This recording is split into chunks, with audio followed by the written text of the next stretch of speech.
안녕하십니까. 계속해서 대구에서 전해드리겠습니다. 대구와 경북 지역은 오늘 구름 많은 가운데 일부 지역에서는 오후 늦게부터 5에서 30mm 비가 오겠습니다. 오늘 낮 최고 기온은 대구 28.1도, 구미 30.9도, 안동 29도, 포항 20.2도로 어제와 비슷하거나 조금 높았습니다. 주말에도 흐리고 비가 오겠습니다. 내일은 오전부터 대구와 경북 지역에 5에서 40mm 비가 오겠습니다. 일요일도 오후 한때 경북 지역에 소나기가 내리겠습니다. 대구 기상대는 내일은 대구가 낮 최고 23도, 일요일은 낮 최고 27도에 머물겠다고 예보했습니다. 대구에서 첫 메르스 확진자가 나오면서 자가격리된 주민도 129명까지 늘었습니다. 메르스라는 병도 병이지만 주위의 시선이 더욱 두렵다고 하는데요. 자가격리 명단까지 SNS에 돌면서 이들은 이중고를 겪고 있습니다. 양관의 기자가 보도합니다. 구청 직원이 메르스 확진자를 밀접 접촉한 자가격리 주민에게 하루에 2번 전화를 겁니다. 하루에 2번 드려야 되는데요. 오늘 체온이 몇 도이신지 저희가 알 수 있을까요? 혹시 뭐 오한이라든지 기침, 격당, 호흡곤란 등이 있으신가요? 하루에 한 번 격리된 주민 집에 직접 방문해 휴지나 생수, 쌀 등 생필품도 가져다 줍니다. 직접 건네주진 못하고 집 앞에 두는 방법으로 전달합니다. 격리되니까 바깥 출입이 안 돼서 불편하고요. 생필품 지급해주는 부분에 대해서는 상당히 일상생활에 도움이 많이 되고 있습니다. 바깥 출입을 못하는 것도 고충이지만 자가격리자들을 더 힘들게 하는 건 주위의 따가운 시선입니다. 어제 SNS를 중심으로 급속히 퍼진 사진입니다. 격리된 주민들의 자세한 주소와 나이 등 신상 정보가 적혀 있습니다. 보고서에 노출된 한 격리자는 자녀가 다니는 학교로부터 등교를 자제했으면 좋겠다는 전화까지 받았고 결국 아이를 학교에 보내지 않았습니다. 어제는 일주일되자마자 바로 학부모들 항의가 많았으니까 그 자녀들까지 이제 학교를 모르게 한다는 것은 조금 너무 과한 거 아닌가 싶은데. 심지어 보고서에 적힌 일부 주소는 틀린 것으로 드러나 또 다른 피해자가 생길 수도 있는 상황입니다. 그 보고서 내용도 주소가 잘못되어 있어요. 공무수나 이런 것들이.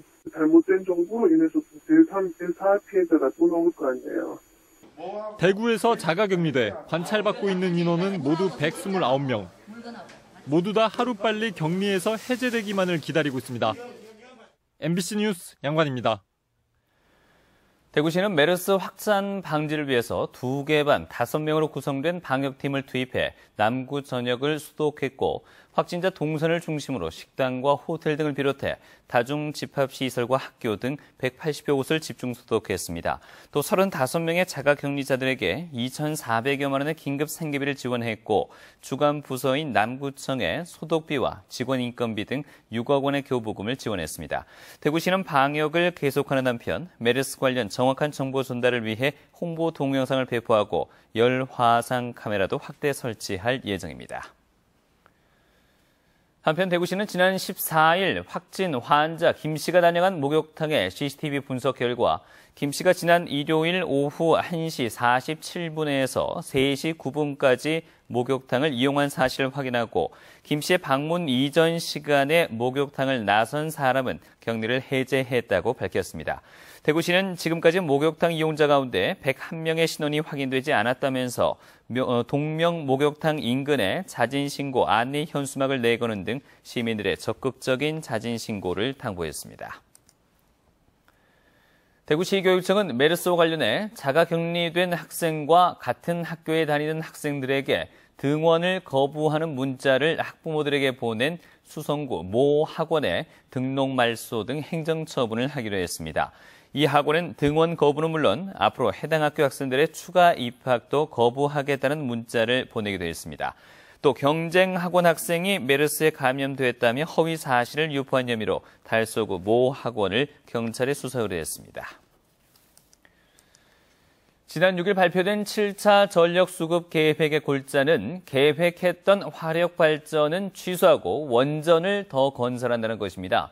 정부가 계획안에 대한 공청회를 했는데 화력발전소 주변 주민들과 원전 예정지 주민들 모두 크게 반발하고 있습니다. 김기영 기자가 보도합니다. 시작도 되기 전에 공청회장은 고성이 난무합니다. 사실상 원전이 확정된 영덕은 가장 핵심적인 이해 당사자인데도 주민 4명만 입장이 허용됐습니다. 여기 많은 사람들이 못 들어오고 있습니다. 여기 있는 사람들처럼 이해 당사자라면 누구나 의견을 피력할 수 있도록 국회가 공청회를 도입했는데 이를 막은 것은 법 정신에 맞지 않다는 질타가 이어졌습니다.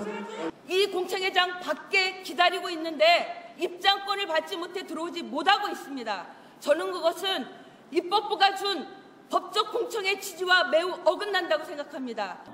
지난 4년 동안 전력 증가율은 줄고 있는데 이번 7차 전력 수급 계획은 수요를 높게 잡아 2019년까지 원전 13기를 추가로 짓겠다는 계획에 의문도 제기됐습니다. 국회 예산정책처의 분석에 따르면 신규 원전을 건설하지 않고 낡은 원전을 다 폐쇄하더라도 전력 공급에는 향후 10년간 아무런 문제가 없다는 것입니다. 영덕에도 최근 원전 반대 여론이 형성되고 있어 정식으로 주민 의견을 수렴해 달라는 요구가 있었지만 받아들여지지 않았습니다. 전력계통 전체를 운영하는 어떤 그런 방향에 있어서 각 지역의 주민 투표로서 모든 것을 결정한다라는 것에는 여러 가지 논란이 있을 수 있고 이견이 있다는 말씀 드립니다. 영덕과 삼척이 원전을 반대하는 것과는 달리 인천과 여수, 파주 지역 주민들은 6차 전력 수급 계획에 포함됐던 화력발전소 건설 계획 이행을 요구했지만 이 역시 채택되지 않았습니다. 이번 공청회에는 한전 등 전력 관련 업체와 협회 대표자에게 참관이 우선 배정됐고 빈자리가 있었지만 주민들에게 입장이 허용되지 않았습니다. 2년 전 6차 공청회와 마찬가지로 정부가 충분한 시간과 정보를 주지 않고 강행해 제대로 된 의견 수렴이 아쉬운 공청회였습니다. MBC 뉴스 김기영입니다.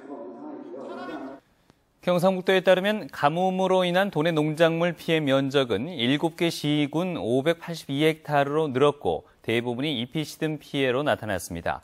울진이 228헥타르로 가장 피해가 크고 영주가 109, 봉화 82, 안동 79헥타르 등으로 강수량이 적은 경북 북부와 동해안을 중심으로 농민들이 어려움을 겪고 있습니다. 대구 고등법원은 지난해 6월 8일 밤 10시쯤 경북의 한 여고 근처 골목길에서 야간 자율학습을 마친 뒤 혼자 집으로 가던 여고생을 강제 추행한 혐의로 기소된 29살 A씨에게 원심과 같이 징역 1년을 선고했습니다. 재판부는 피해자가 충격과 성적 수치심을 느꼈고 입시를 앞두고 학업에도 부정적인 영향을 받았을 것이라며 판결 이유를 설명했습니다. 지금까지 대구였습니다. 고맙습니다.